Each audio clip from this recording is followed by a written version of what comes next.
Praise the Lord. प्रभु के नाम की स्तुति हो। आज हम पढ़ेंगे दूसरा राजा 5वां अध्याय। अराम के राजा का नाम सेनापति अपने स्वामी की दृष्टि में बड़ा और प्रतिष्ठित पुरुष था, क्योंकि यहोवा ने उसके द्वारा अरामियों को विजय दिया था और यह शूरवीर था, परंतु कोढ़ी था। अरामी लोग दल बांधकर इज़राइल के देश में जाकर वहाँ से एक छोटी लड़की बंधुआई में ले आए थे, और वह नामान की पत्नी की सेवा करती थी। उसने अपनी स्वामिन से कहा, जो मेरा स्वामी शोम्रोन के भविष्यवक्ता के पास होता तो क्या ही अच्छा होता, क्योंकि वह उसको कोढ़ से चंगा कर देता। तो किसी ने उसके प्रभु के पास जाकर कह दिया कि इज़राइली लड़की इस प्रकार कहती है। अराम के राजा ने कहा, तू जा, मैं इज़राइल के राजा के पास एक पत्र भेजूँगा। तब वह 10 किक्कार चांदी और 6000 टुकड़े सोना और 10 जोड़े कपड़े साथ लेकर रवाना हो गया, और वह इज़राइल के राजा के पास वह पत्र ले गया, जिसमें यह लिखा था कि जब यह पत्र तुझे मिले तब जानना कि मैंने नामान नाम अपने एक कर्मचारी को तेरे पास इसलिए भेजा है कि तू उसका कोढ़ दूर कर दे।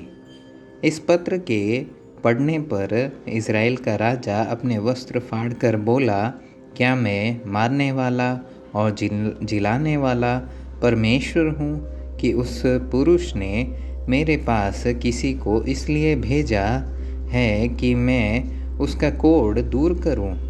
सोच विचार तो करो। वह मुझ से झगड़ने का कारण ढूंढता होगा। यह सुनकर कि इज़राइल के राजा ने अपने वस्त्र फाड़े हैं, परमेश्वर के भक्त एलीशा ने राजा के पास कहला भेजा, तूने क्यों अपने वस्त्र फाड़े हैं? वह मेरे पास आए तब जान लेगा कि इज़राइल में भविष्यवक्ता तो है। तब नामान घोड़ों और रथों समेत एलीशा के पास द्वार पर आकर खड़ा हुआ। तब एलीशा ने एक दूत से उसके पास यह कहला भेजा कि तू जाकर यरदन में 7 बार डुबकी मार, तब तेरा शरीर ज्यों का त्यों हो जाएगा और तू शुद्ध होगा। परंतु नामान क्रोधित हो यह कहता हुआ चला गया कि मैंने तो सोचा था कि अवश्य वह मेरे पास बाहर जाएगा और खड़ा होकर अपने परमेश्वर यहोवा से प्रार्थना करके कोढ़ के स्थान पर अपना हाथ फेर कर कोढ़ को दूर करेगा।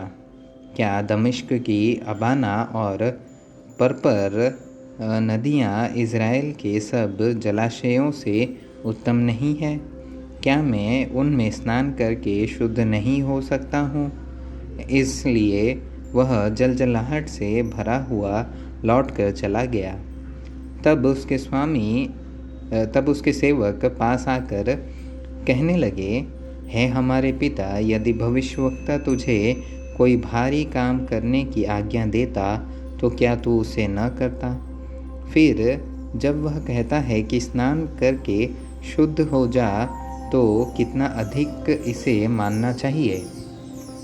तब उसने परमेश्वर के भक्त के वचन के अनुसार यरदन को जाकर उसमें 7 बार डुबकी मारी, और उसका शरीर छोटे लड़के का सा हो गया और वह शुद्ध हो गया। तब वह अपने सब दल बल समेत परमेश्वर के भक्त के यहाँ लौट आया और उसके सम्मुख खड़ा होकर कहने लगा, सुन, अब मैंने जान लिया है कि समस्त पृथ्वी में इज़राइल को छोड़ और कहीं परमेश्वर नहीं है। इसलिए अब अपने दास की भेंट ग्रहण कर। एलीशा ने कहा, यहोवा जिसके सम्मुख में मैं उपस्थित रहता हूँ, उसके जीवन की शपथ मैं कुछ भेंट न लूँगा। और जब उसने उसको बहुत विवश किया कि भेंट को ग्रहण करे, तब भी वह इनकार ही करता रहा।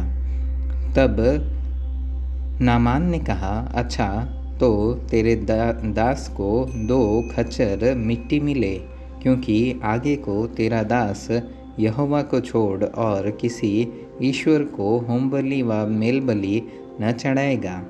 एक बात तो यहोवा तेरे दास के लिए क्षमा करे कि जब मेरा स्वामी रिम्मोन के भवन में दंडवत करने को जाए और वह मेरे हाथ का सहारा ले, और यूँ मुझे भी रिम्मोन के भवन में दंडवत करनी पड़े, तब यहोवा तेरे दास का यह काम क्षमा करे कि मैं रिम्मोन के भवन में दंडवत करूँ। उसने उससे कहा, कुशल से विदा हो।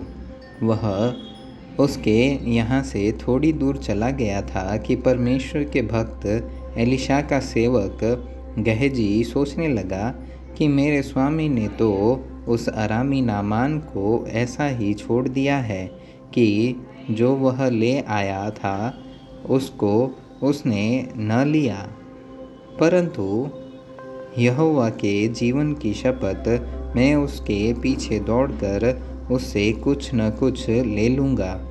तब गहजी नामान के पीछे दौड़ा, और नामान किसी को अपने पीछे दौड़ता हुआ देखकर उससे मिलने को रथ से उतर पड़ा और पूछा, सब कुशल क्षेम तो है?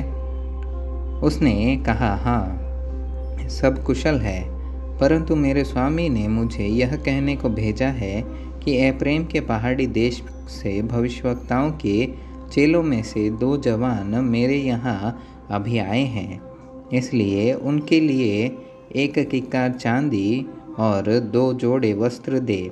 नामान ने कहा, 2 किक्कार लेने को प्रसन्न हो।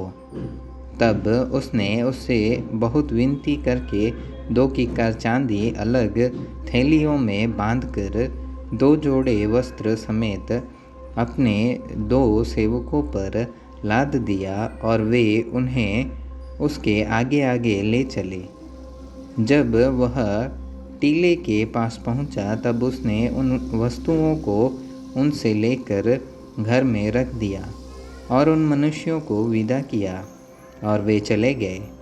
और वह भीतर जाकर अपने स्वामी के सामने खड़ा हुआ। एलीशा ने उससे पूछा, है गहजी, तू कहाँ से आता है? उसने कहा, तेरा दास तो कहीं नहीं गया। उसने उससे कहा, जब वह पुरुष इधर मुंह फेर कर तुझसे मिलने को अपने रथ पर से उतरा, तब वह पूरा हाल मुझे मालूम था। क्या यह समय चांदी व वस्त्र व जलपाई व दाख की बारियाँ, भेड़ बकरियाँ, गाय बैल और दास दासी लेने का है? इस कारण से नामान का कोढ़ तुझे और तेरे वंश को सदा लगा रहेगा। तब वह हिमसा श्वेत कोढ़ी होकर उसके सामने से चला गया।